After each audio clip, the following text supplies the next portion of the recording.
Un homme paumé se découvre un don pour le mentalisme dans l'Amérique des années 1940.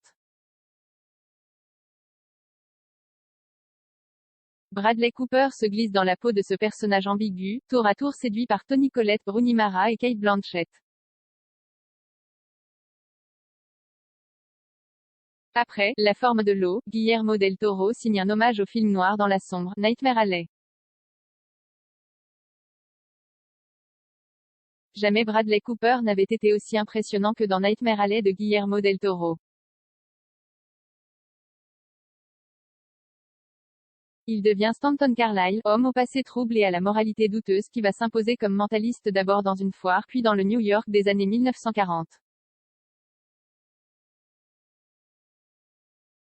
Trois femmes campées par Cate Blanchett, Rooney Mara et Toni Collette suivent son ascension et sa décadence.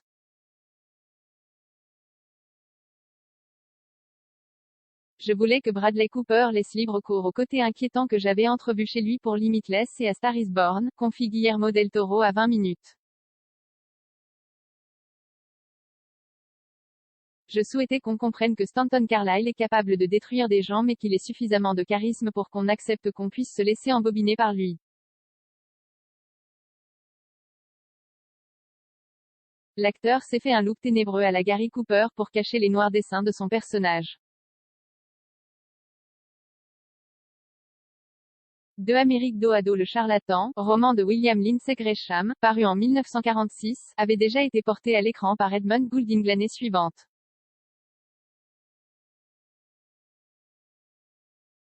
La version qu'ont écrite Guillermo del Toro, auréolé des Oscars reçus pour La forme de l'eau en 2018, et son épouse Kim Morgan, oscille entre classicisme et modernité.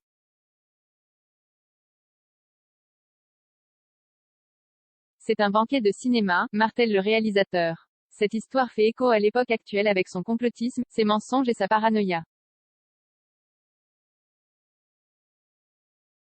Stanford Carlyle s'impose d'abord sur la foire entre phénomènes, artistes de cirque et forains, Willem Dafoe, Richard Jenkins et Ron Perlman sont tout merveilleux.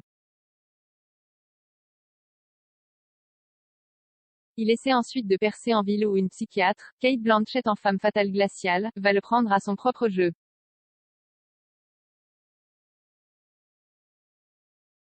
Je mets dos à dos deux Amériques, insiste Guillermo del Toro.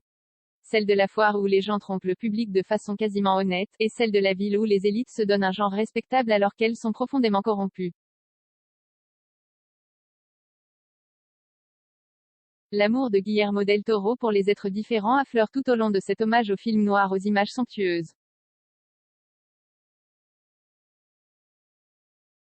Stanford Carlyle est comme un dealer qui se shoot avec sa cargaison, explique Guillermo del Toro.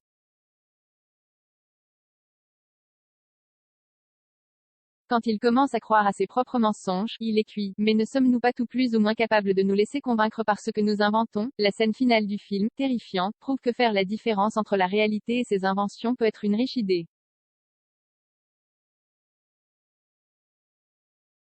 On sort de la salle avec les frissons que provoque un passage dans une Nightmare Alley délicieusement sombre.